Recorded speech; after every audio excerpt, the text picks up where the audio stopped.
Welcome to the YCA Career Catalyst. During the pandemic, we have seen a great increase in online performances and the creation of new online content. As the pandemic draws to a close and we return to in-person concerts, there's no question that all of this online activity will inform how artists connect with audiences in the future.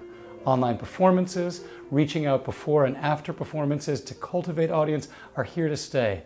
And the way that musicians build that audience, use digital or an internet space, will continue to evolve. It also is something that artists have to be involved in directly, whether it's content creation or creating clear and authentic storytelling. Today we will talk with two musicians who are deeply engaged with building audience and musical community online. First, we'll talk with Drew Forde, also known as ThatViolaKid, taken from his website. Artist entrepreneur ThatViolaKid creates content that inspires the next generation of independent artists.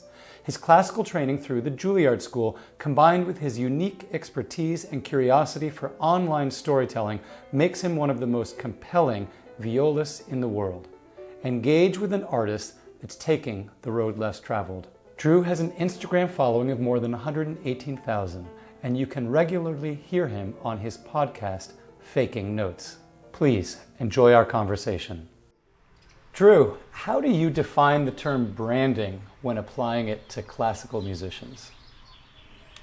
Well, when applying it to classical musicians, I think that can actually be kind of like sort of the problem is like when we think about branding and we think about classical music, it's not helpful to think about it just for classical musicians. It's important to think about it as a basic fundamental concept in general because it applies to everything.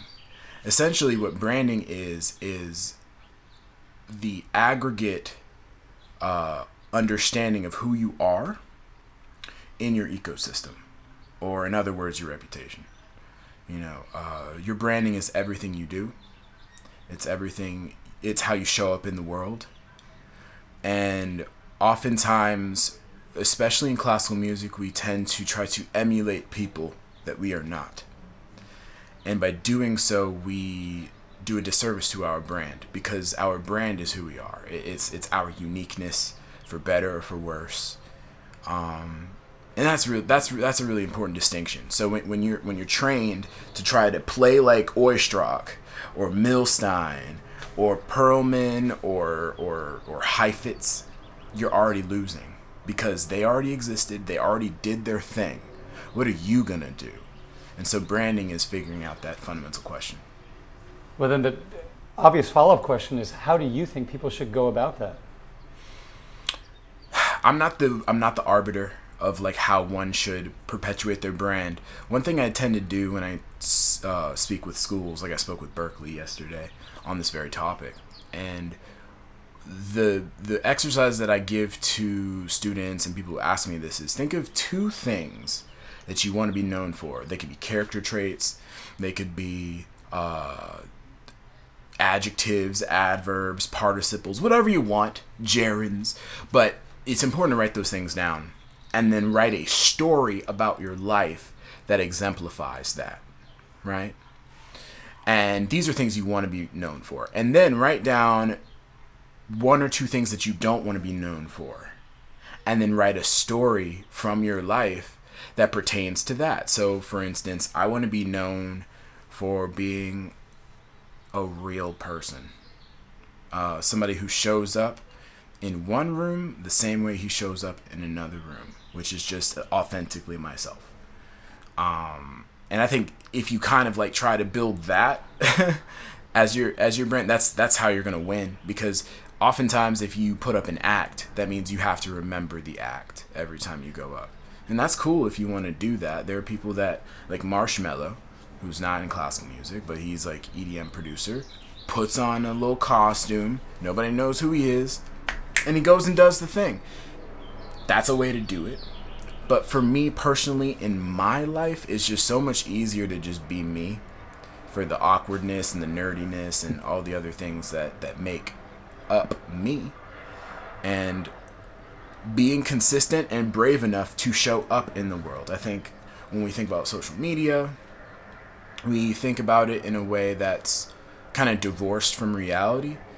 And although it is, because everybody has a selective choice in what they put out, if you were to have the methodology to appear on social media as you appear in real life, then it's not an act. It's not an act. It's just an act of courage by showing up. It's just as hard to show up in person for an audition or for a concert as it is to post something on Instagram, in my humble opinion. And if Instagram's harder or YouTube's harder, then remember that it's a long game. Yes, you're putting things out about yourself, but the goal of building your brand should be to build a consistent image of oneself on the platforms. Consistent is the key. What role does the internet play in branding? It's just the internet plays a role in branding in that it is just another means to show up. You know, they say 90% of success is showing up, right? That's what the internet allows you to show up in a way where, in the traditional sense, in this three-dimensional reality, the real world, you can't really make an impression on somebody if you're not there, right? If you're not there performing at that one time, that one night. But if you put it on the internet, it allows people to see you anytime without you actually having to physically be there. And that's exponentially more powerful, because you could be sleeping, you could be cooking food, you know, you could be hanging out with your friends, and then people are consuming an aspect of you. Now that gets a little creepy for some people, and I get it, but it's just a more efficient means of finding people that can support you. Because at the end of the day, you know, they say the 1,000 true fans, right? Well, back in the day, that was a lot harder because your 1,000 true fans had to be the people who live in your town. Mm-hmm. But nowadays, your 1,000 true fans could be in a whole nother country and may not even speak English. You know, so that's powerful. When you talk about showing up on the internet, and you said a minute ago consistency was very important, how do you advise young musicians or musicians who are just beginning to build a presence in a brand to get started? First of all, have the right mindset. Mindset is everything, because if you have the right mindset, you will do the work. But if you have the wrong mindset, it will prevent you from doing it. Now, the mindset that I would really advocate for is one of patience and understanding that when you're young, nobody cares. And often when you get older, nobody cares, right? But I found that that's not the full, complete statement. Nobody cares what you know until they know that you care. And I think that's a really different distinction, because when people try to build a presence online, they often do it for themselves, which is good. You need to do it for yourself, for your creativity, for the quote-unquote digital scrapbooking of your life, right? That's important, because then you can look back and see how you've grown. However, one must also look at what they have to offer the world. And if they don't know what they have to offer the world, then just document your human experience. And that's it. And so when you're young, you don't have experience. Like, I'm sorry, I don't want to follow, first of all, legally, and also, I don't have time for that. I don't want to follow 15-year-olds who are learning how to play their instrument. That's not my bag. But other 15-year-olds might. You know, they might be inspired by them. They might be motivated, and they might find new drive because they're in a tribe that is all working to improve themselves, right? So don't try to get approval from adults. Don't try to get approval from your teachers. Don't try to get approval from anybody else. Focus on your work, grow, and document the process. When you're building content and cultivating a brand online, how does that actually practically apply to the things that you're creating and sharing? Well, part of it is, you know, I hope I'm answering this question. I found that the act of documentation it's everything you really need, because when you put things out into the world, You have to be honest with yourself. Man, that doesn't sound very good. Maybe I should record it again, but this time play it more in tune. And just that little thought means you're getting better, right? Because now you're putting your name on it, you're putting your face on it, you're putting your brand on it. You then care more about your practice. You care more about the self-recording, which is what every teacher tells you to do, to really honestly critique yourself in a kind way and use it as a medium and a means to improve oneself. Now, social media and documentation of your practice and your progression really forces you to do that. I think that can be very positive. But it's also a marathon. It's also discouraging. And it's also difficult. And most people won't do it. And that's just the way it is. So if you can find the courage and the self-love and the level of baseline pride in yourself, and not in a bad way, but pride, and this is what Anthony McGill was saying on our podcast today, the pride in oneself helps you get through that angst and that anxiety and that uncertainty of putting yourself out there. And if you just know that you're not going to die, you're going to be okay if you put it out. You're going to be okay if it's not perfect, because it's not about today. It's about 10 years from now. If you can have that mindset, it really makes the documentation process such a valuable tool in your self-improvement toolkit. What's the goal of building a brand or cultivating an online audience? Why do this in the first place? Well, when you are among thousands of equally qualified players leaving conservatory or college, not even just conservatory, every year, and you are trying to get a career, not just a job, right? Yeah, you can get a job maybe, but those are becoming fewer and far between. But if you want to have a lasting career, you need to have people that want to listen to you, right? So if people don't even know you exist, how are they going to know to go to your concert or listen to you? And if you want people to come to your concert, they have to care about you. But then again, who cares, right? Like, you play violin or you play cello or you play clarinet or you play trombone. Who cares? So I played trombone in high school. That's what a lot of people think, right? And so you have to go deeper, and that's where branding comes in. Like, what do you believe? What are your convictions? And when you're young, you don't really have many because you don't know much about the world.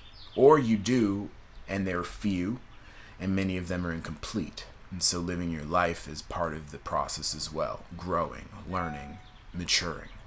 And so all of these processes kind of work together in tandem to push yourself forward. And in building your brand, the reason why you want to build it is because at the end of the day, if you want to make a living doing art, your services have to be in demand. If you have no demand for your services, how are you ever going to engage in the market? It's basic supply and demand economics. So if you don't even get into the market in the eyes of the consumer, how are they ever going to pay you? That actually was my very next question, which is, how do you turn a following into income or opportunities? I'm still learning that. You know what? It's part of it is not caring so much about it and letting it happen naturally. And honestly, this is the most in demand I've ever been in my entire life, and it just happened last year. I've been at this since 2013. So it took 6-7 years to really get to a place where I could comfortably not reach out to people and just let work come to me. And I think it's going to take longer for a lot of people. So you shouldn't really even think about it in terms of like, ooh, next year I'm going to build a following and I'm going to get all the calls. What's really important is understanding that in any group or any market, doesn't matter if you're in politics, doesn't matter if you're in electrical engineering, you have to start as an intern. And part of being an intern is playing for free, is playing for food, playing for exposure at the beginning, like when you're in school and when you're right out of school, because it's your job to prove that you can do the job, and not only do the job well, but do it better than other people, and or do it in a way that nobody else can do it.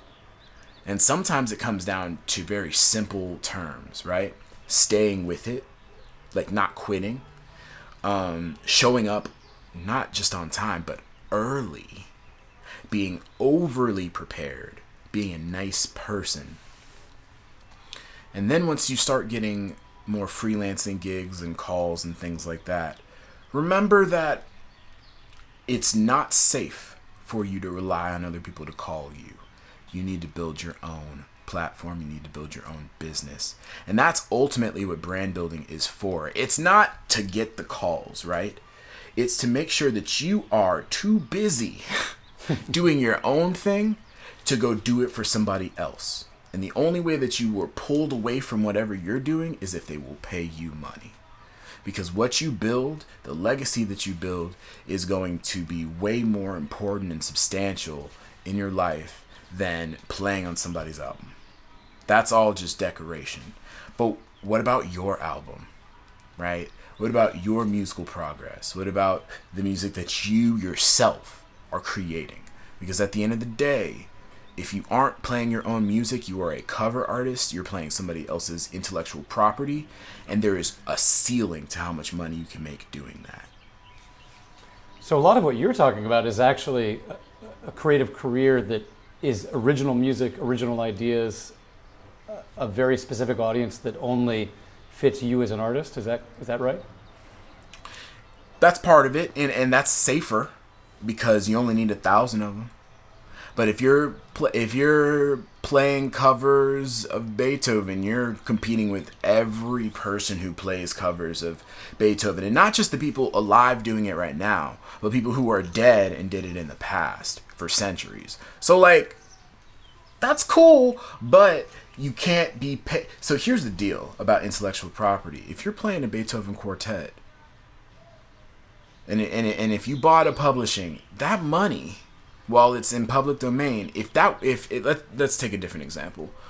Let's take John Williams, right? You have to pay John Williams if you're playing his music, right? He doesn't have to show up and he gets paid, right? Another example, if Taylor Swift comes out with a song and tens of thousands of people do covers of her music on YouTube, she gets paid off of their work, off of their expression of her music. She gets paid for that. That's powerful. That's way more powerful because you have to realize that at the end of the day, you only have a limited amount of time. You don't know how much time you have on this planet. And you should not only be paid more for your efficiency than your time, but you also have to realize that you can make residual income by owning the means of production, by producing your own music. And that is really, really, really powerful. It's not something we're taught in school, which is fine because we go to school to learn how to play our instrument. But once you learn how to play your instrument, you have bills to pay. So how are you going to pay those bills? And so it's important to think about these things moving forward. What you're talking about sounds like it's an audience that is very much not confined by a simple box like this is the classical music audience. Yeah. I'm guessing that you've actually never been, or not recently been, concerned with that traditional audience. Speak about who is your audience. What do you think is important in defining an audience? I think for me, it was never my business to try to win over a classical audience. Because if they like me, they'll like me. But if they don't like me, that's none of my business, right? I have to like me, first of all. So second of all, when building an audience, it's important to think about them and what they need. Oftentimes in classical music, we get so pigeonholed into, man, my intonation at the beginning of the development was poor. My gestures were flat. My bow technique wasn't as vibrant. My dynamic range, right? That's what's going on in your head. Mm-hmm. But when the audience is listening, they're like, wow, they can hold that instrument? They're thinking about completely I like the way they close their eyes when they play. They care about way different things, right? So we also have to emancipate ourselves from this idea of perfection and do more of giving the music to other people, because I've played for audiences that black, white, brown, purple, green, everybody, dogs, turtles, like, it doesn't matter. Like, if you play music and you do it with a way, as an act of service, people that are open to it will resonate with it, regardless of age, regardless of genre. I played so many Groupmuses, or this is a good tie-in, right? Yep. Where I would play in people's living rooms who've never listened to classical music before, ever. And I'll play like a Mendelssohn string quartet, definitely number 6, F minor, opus 80, the one for Fanny. That's a crowd pleaser. That's a good one. Good story as well. You play that for people who've never listened to this stuff, and they're crying at the end. Because it's not music for just a select few people. It's music for everybody.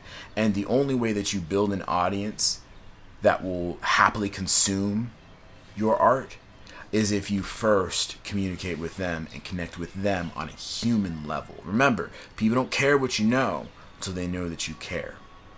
And when you're making content and when you're performing, you have to understand that their attention is the most valuable thing that they're giving you. And if you do not respect their attention, if you do not give them adequate context to understand what's about to happen, they're not going to give you their attention. It's just plain and simple. So think about the audience first, and then and give them what they can't get for themselves, and then you'll see naturally over time that your audience will grow because they get value from being with you. What do you wish that classical musicians learned at the earliest part of their careers, or actually during their sort of formative education? Music production. Yeah. Learn how to record yourself. Learn about the simple tools of production like EQing, compression, reverb,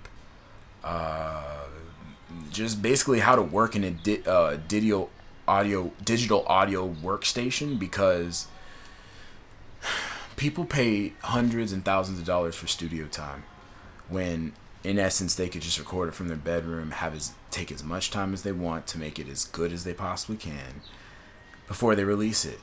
But because they don't know how to do that, they don't know how to treat their room, they don't know how to arrange their microphones, they then have to pay lots of money to people who do know that. So if you don't have a lot of money, it's much better to pay the some odd $100 for Logic or Ableton or Pro Tools or even just using a free program like GarageBand, and learn how to record yourself, because it will be one of the most important skills you'll ever have, because then you don't have to ask permission to make your own intellectual property. You can do it yourself. That actually is an incredible lesson from the pandemic, is that classical musicians have always depended upon other services, venues, concert halls to produce. And suddenly people are at home trying to figure out how to point their phone at themselves to create something and share it. Welcome to the game, y'all. I've been here since 2013. I know it's hard, but you can do it. It takes a lot of discipline, and it just takes this idea of being 1% better every single day. But if you're consistent, remember I said about consistency and brand. If you're consistent, you'll be so surprised. Yourself 90 days from now will thank you. That actually, talking about people building a presence online, there's an unlimited number of examples of people that over time increased the quality of what they were putting out, both the production level and the actual substance of it. And sort of like yourself, it didn't take off until they had been at it for a period of time. Mm-hmm. And there's no magic formula to that. You just have to be in it for the long game and the love of what you're sharing.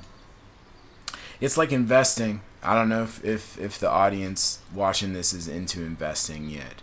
That's a whole nother topic. But Warren Buffett has the saying, time in the market beats timing the market. So time in learning how to produce, learning how to record yourself, learning how to listen back to your audio recordings, refine your art, is much better than trying to wait till you're perfect and then put it out, because then you'll never really put out that much.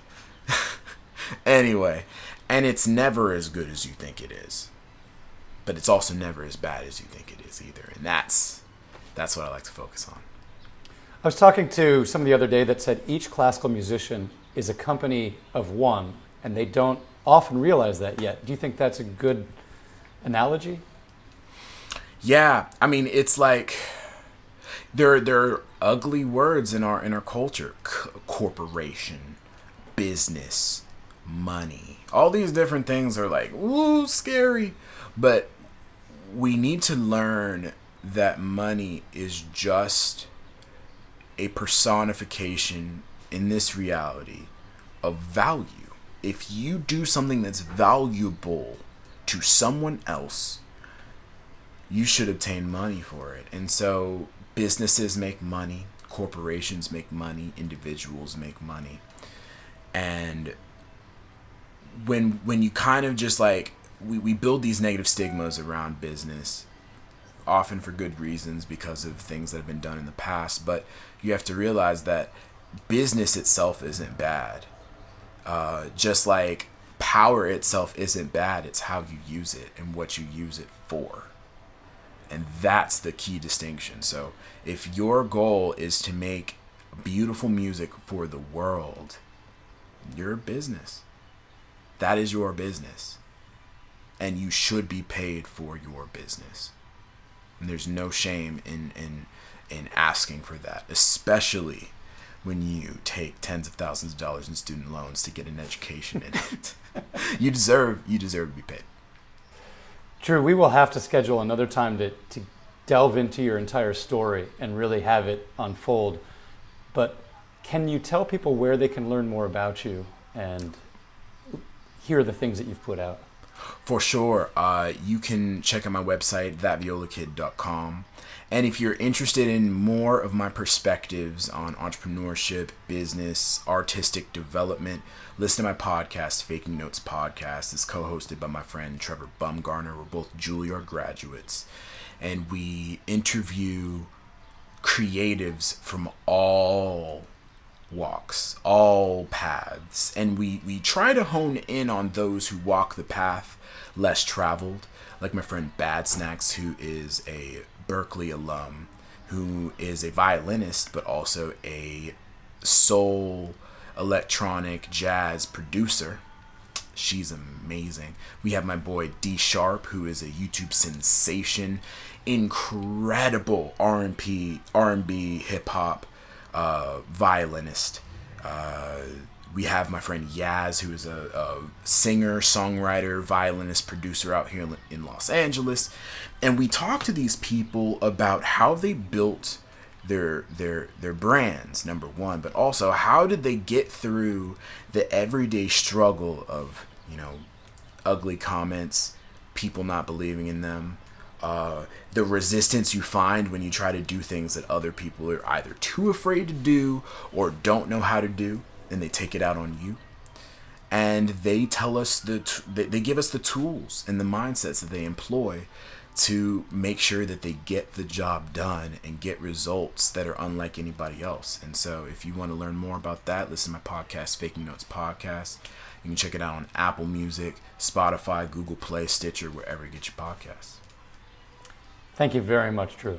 Thank you, Dan. This is so awesome. I hope we can have this conversation again. And I really appreciate you giving me the platform to maybe provide some value to your audience. I really appreciate it. Thanks. Next, we'll talk with Christos Vayenas, a pianist, composer, and improviser. Christos is also one of the guiding musicians on staff at Groupmuse and has helped their expansion into online concerts. Christo is also cultivating a new platform which he'll talk about called Arium, designed to connect filmmakers and performers to create more engaging performance videos. Please enjoy our discussion. Christos, how do you view the internet as a performance space for classical musicians moving forward? Yeah, so this has definitely changed a lot in the last year, of course, as we all know, and we've all gotten so much more familiar with seeing each other and interacting with each other virtually. Now, I think that in the beginning, I mean, if you look at the classical music space, a lot of organizations didn't really see the value or necessarily know how to step directly into the virtual sphere to present content. At Groupmuse, we were a little more scrappy, and we were able to just step directly into the space by taking the existing website we had, which specialized in pairing musicians with hosts in their homes to bring music in to their living rooms, which is what Groupmuse has specialized in for almost a decade now, which is just an online platform where hosts who want to have classical music in their home can sign up, pick a date, and then that message goes out to the pool of musicians within their city or region, and say matches musicians who want to perform a string quartet, and the host says, oh, that sounds wonderful, so they connect, and then that event goes live on the site. And if the host is comfortable, it goes out to the Groupmuse community for people to be able to sign up, show up, bring a bottle of wine or a beer, or just relax on the floor and listen to music in a very intimate space. So for us, we already were a little different than your average musical organization that had perhaps a little more defined and just, I guess you could say, conventional, for lack of a better word, way of handling programming and all of that. But for us, what we wanted to do was keep this thriving feeling of community and intimacy and the ability to really allow a window into the musician's inner personal space. Because when you're at a party or, you know, in a close quarters with someone playing a cello or something, it's very different than the concert hall. And so Groupmuse musicians were already kind of primed to have to speak more about their experience, which obviously when we're in a virtual, say, concert or even in Zoom talking to a musician, you need to kind of make up for the fact that we're not in person by sharing a lot more of maybe your inner process, which is something that we found happening a lot. So basically, what we found was that the virtual space allowed us to keep our audiences engaged and engage audiences in ways we never had before, and do it on a scale that we also had never had before, meaning that when we had events, they were no longer just local.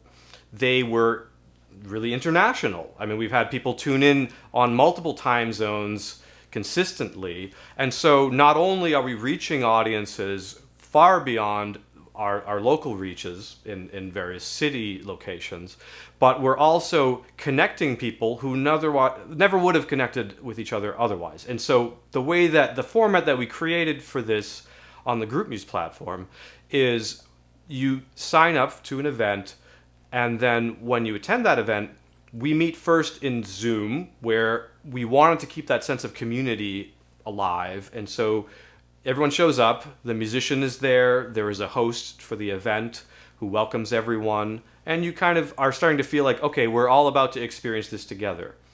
Then we have been using YouTube to actually stream our content.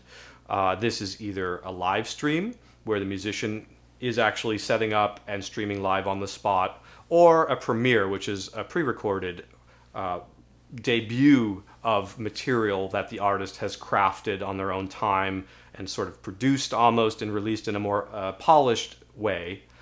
After the performance concludes, we return to Zoom, where we have about 45 minutes of a question and answer session. And that's really where we feel like we were able to connect with our audiences in ways that found kind of a silver lining, where, again, people tuning in from all over the place could ask musicians questions in ways that in a normal concert hall, when you perform and then you depart, you don't often or rarely have the time to approach a musician and say, so I was just really curious about this one part, or, you know, something that gets more into the creative process and the internal lives of the musicians. And this is exactly what has been happening in these question and answer sessions after the performances. And it really has been a very different, but also similar in the sense of a feeling of engagement with the artist and the audience in a way that dissolves whatever usual barriers might feel present in, say, a very large concert hall, where the musicians are on the stage and you're in the audience, and there's really no interpersonal connection there. Which is fine. I mean, it is fine and serves, a purpose for music to be presented in a very grand way, in a grand scale. But when we're talking about chamber music and intimate musical experiences, having the time to ask questions and as a musician listen to your audience and feel like you've made a connection and you've told some of your story and the story of the music in a way that they've received it and really, been maybe had an insight or felt inspired or felt connected. That's what we see going on in these Zoom sessions. And so this, as several other wonderful presenters have mentioned in this series, a lot of people are talking about how, as a musician today, one should come into possession of one's own story. One should learn how to tell that story from a very personal place and how it connects to their art form. Because if you could be an amazing artist and say, today, things are slowly coming back online in person concerts at this time, and say you're a concert organizer and you're looking for an artist to feature, to headline one of your events or your series, and you're looking online and one artist is extremely talented, compelling, but doesn't really have much content out there about who they are, their story, their art. And then there's another equally amazing artist who has a strong social media presence, who has developed a lot of videos, who has engaged with a virtual audience and has a following. From a marketing point of view, of course, the organization is going to want to choose that artist because that artist has taken command of their virtual presence. So virtual events create different opportunities to gain more traction and control and just presence online as an artist to develop a following. And that gives you credibility, and it also gives you a certain sense of power as an artist. And that really wasn't possible until, it's always been a potential in using the internet, but I think particularly this year, as every other form of music presentation has been inactive, it's really shown the power of what can happen when you create your own narrative, your own experience, craft your own programs, and present them to audiences. And so just as far as on the number sides of things, over the past year, Groupmuse, using this kind of retrofitted concert presenting format, we've had over 500 concerts, and musicians have earned over $250,000 on the Groupmuse platform. And this is all money that's going directly to the musicians. Groupmuse is not taking a cut of any of that. And musicians have earned regularly about twice as much online as they did at an in-person Groupmuse. So meaning... break down how that works. When somebody goes to an event, they're actually invited to purchase or contribute something along the lines of a ticket cost.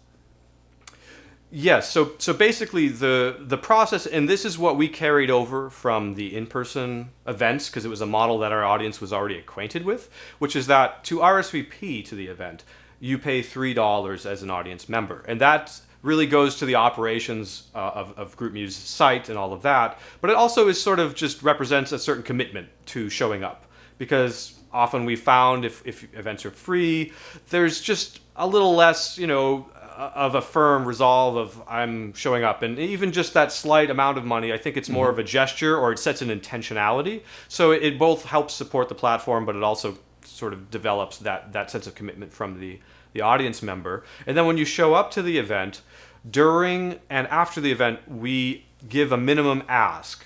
And this ask is presented by one of the Groupmuse staff members that's moderating the event. And you can set it as a musician. You could set a $10 minimum, a $20, a $30.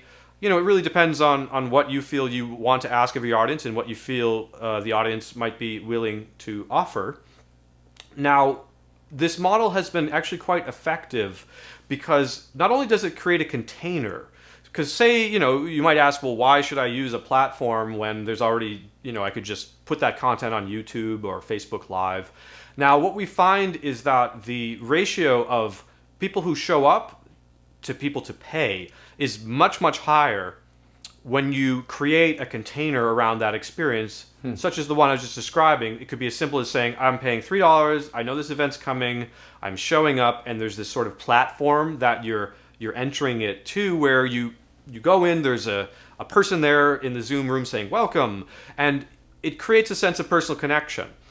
And then when you're watching the performance, it obviously deepens that sense of connection. So rather than saying, pay $10 and then show up, now you're engaged, and then you get an opportunity to talk to the artist later. And we feel like from observing this, all of those interactions develop a greater sense of connection and a greater sense of gratitude and a greater sense of wanting to support these artists. And that's where we are finding the contributions that the people who attend are offering are usually higher than the base asking price. And so musicians, depending on how many people are in attendance, they're earning anywhere from $300 to $2,500 per event. So using this protocol, we found, and there's tremendous room for improvement in this, of course, because the brave new world of streaming, we've all sort of dived in, and Groupmuse, the platform, was not designed for this. So it was a retrofitted job. But the commitment and both on the sides of the musicians to learn all of these skills, and we've onboarded over 350 musicians during the pandemic, shown them how to stream, helped walk them through the process so that they were capable of reaching their audiences. And we've also helped audiences, learn how to get onto Zoom and to be patient with technologies that they weren't really familiar with. The fact that people were willing to do both of those things to create such profitable results shows that there's a lot of potential to continue developing virtual musical experiences. As we come out of the pandemic and we carry forward some of the habits that we've picked up about a life online, and then we return to an in-person life, I think there's an incredible possibility for musicians to continue to cultivate audience wherever they've been around the world. Maybe if an artist, 4 times a year presented a concert online, then that meant that the person they met in Alaska, the person they met in Spain, wherever it is, could come to a concert. And if you sort of look at the indie rock musician model, you only need so many fans that will show up and pay for a ticket before you've had a good payday of an event. And you pair that with lots of other activities, and suddenly it just augments all of your performance engagements. Absolutely. I mean, I think that, again, virtual concerts are a particular kind of experience, and they're not a replacement for live concerts, but they're a way to engage your audience and tell your story in ways that you might not have the time or the opportunities to do during your in-person performances. So it's a way to build those relationships, just like we do in real life, right? Like we meet, and then we don't just say, "Oh, see you next time." Like we communicate, we send emails, text, phone calls. It's the human thing to want to stay in connection, and so seeing your virtual content as not a replacement for live performance, but as a companion to live performance, a way like. For those of us who remember buying CDs and opening it up, you were like, ooh, liner notes. Oh, what did they say? Oh, I want to get in there. Like you could think of this as a much more dynamic version of liner notes or something like that, a program notes. It's a way to say all the things that you can't say in the concert hall. And these channels will be continuing to evolve, and there'll be more and more dynamic ways to engage your audience. So as a performer today, as a musician today, there's really no reason why you shouldn't be at least starting to look at these tools and start asking questions of what seems to make sense for you to keep engaged with your audience and get your story out there to that, that ideal amount of an audience that helps you evolve your career in a way where you're not necessarily dependent anymore on those traditional markers of like, oh, if I don't play at Lincoln Center, then I'm not really going to make it, you know, but it's much more now you find your own niche, you find your own audiences, and the more you can engage them, the more you can incentivize them to want to stay connected.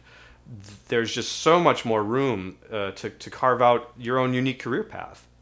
Something else about the digital concert is that the camera angles, the way that you could edit in an introduction, or that you could, all kinds of things you could do that actually go beyond the concert experience, sometimes making it even more intimate. And I know that you're starting a new platform that's trying to go even further with that. Could you tell us about it? Sure. So the new platform you're referring to is called Arium, and it's a platform that is in its beta phase right now. But it's really the result of all the experience that myself and my partner Audrey Verdaniga, we've co-founded this platform. What we learned from putting on virtual events throughout the pandemic. For myself, onboarding many classical musicians and watching the live streaming process unfold, which for any of us who've had experience with the live streaming process, we've all perhaps lost a certain amount of of time of our lives from the stress of it all. But the point is that if one is making the effort to create content that lives online and to really take on the not very, you know, it is not easy. It requires effort. It's a learning curve. So to go through all of that, to create, say, a live stream, which I think there is great value in live streaming, in the spontaneity of live streaming. But if you're really thinking more from this kind of long view that we've been describing around putting your content out there in ways that engage your audience, things that you're alluding to, like more involved camera work, higher quality, maybe audio, and working with lights, what you're starting to move really into the world of production here. And although we are all maybe not going to become Hollywood, movie producers and directors from all of this, a lot of people in the indie film world are saying things like, don't try to compete with the James Bond film. It's just not going to happen. You don't have the budget. You don't have all of that. But what you can do is again, tell a story and draw from these certain resources you have to craft that. And so what we were finding is that when we started to allow the option for pre-recorded premieres to be featured on the platform, rather than actually the fear of like, oh, it's not live, they're not going to be into it, the audience that is, it was actually, when something was well produced, it did more of the opposite, kind of like what you're referring to, Dan, people felt more connected because the care that was put into the production came through. The artistry came through. The close-ups, the angles that you wouldn't necessarily see in a concert hall, the intimacy from a different point of view, all of that people were engaged by. And so that was really the idea of like, okay, we just, rather than doing a one-off live stream that was a success because your internet didn't drop out and your camera didn't turn off, how can we work with artists to craft videos, beautiful films that tell their story? And so the concept that we created was actually partly inspired by a series on Netflix that some people might know about called Chef's Table, it's about cooking, and it's about amazing chefs from around the world. But it's really not about cooking. It's about the entire context of their lives, their stories, their relationship with their families, their culture, how all of that is distilled down into the food that they make. So for people watching, you might not go, oh, I'm going to go cook that dish now, but you are going to remember, the landscape where they were, aging soy sauce in the ground in some, monastery in Southeast Asia. Whatever it is, there are ways of connecting with a wider audience group than just classical music in this case, or in that case, food. So what we wanted to do was put the story in the story is at the heart of these videos. So maybe it's 20 minutes of focused musical performances, but interspersed with the artists telling their stories, talking about the music, what music means to them in their lives, and how that is translated into their craft. And so it's a sort of a consulting process where we work with the artists, we provide the filming crew, and they learn how to articulate their story and then have a beautiful production that presents it. And then that is premiered on the REM streaming platform, which is quite similar to a Netflix style OTT platform, as it's called. And so this is a curated video archive, and we feature artists that we feel are really stepping into this movement we're talking about, are sort of leading the way, leading by example. And so we want this content to not only inspire and engage audiences, but to inspire and engage fellow artists to realize, wow, I can really, if I just learn how to develop these skills, maybe connect with a filmmaker, like a young and up and coming indie filmmaker who would be willing to, you work out a fee perhaps on your own. Again, if you work through REM, we cover those costs. But either way, this is all done in the spirit that this is something that every artist should have in their portfolio maybe eventually. It's just a beautifully produced video that's not just like a bunch of camera angles in a concert hall. It's much more than that. It's something that when you're done with, you feel like this expresses the essence of what you want to offer to your audience, and also who you are as a musician and what inspires you to play your music. And that's something that we'll be rolling out on the REM platform over the next few months. We're going to be releasing things in stages. And we probably will also be premiering some of that content on Groupmuse as well, to interact with those audiences. So we don't see this as a competitor, so to speak, but just a place where the most beautiful content that is being created and shared virtually has a home where people can come and revisit as that archive grows. And if you see an artist that inspires you, then you might want to keep following them. And we will also probably offer things to presenting organizations where, say, one of the musicians that's been featured on REM is going to be performing at a series in the fall. We will offer free screeners to the community to go check out their documentary before the concert, which is, again, just pointing back to what you were saying, Dan, about creating relationships with audiences in between performances. So this is something that I think will continue to evolve on all sides, on the musician side, on the audience, and whatever presenting organizations that are looking to continue to evolve and develop more innovative ways of marketing and reaching new audiences. Christos, thank you very much for the conversation. My pleasure. Thank you for joining us today, and thank you, Drew and Christos, for the conversations. Please join us next week, Tuesday evening, for our last in this series of the YCA Career Catalyst discussions. We'll talk with arts lawyer Brian Goldstein of GG Law. We'll talk about intellectual property and how that applies to music. Specifically, we'll discuss licenses and sync licenses in their applications to online music making. Thank you.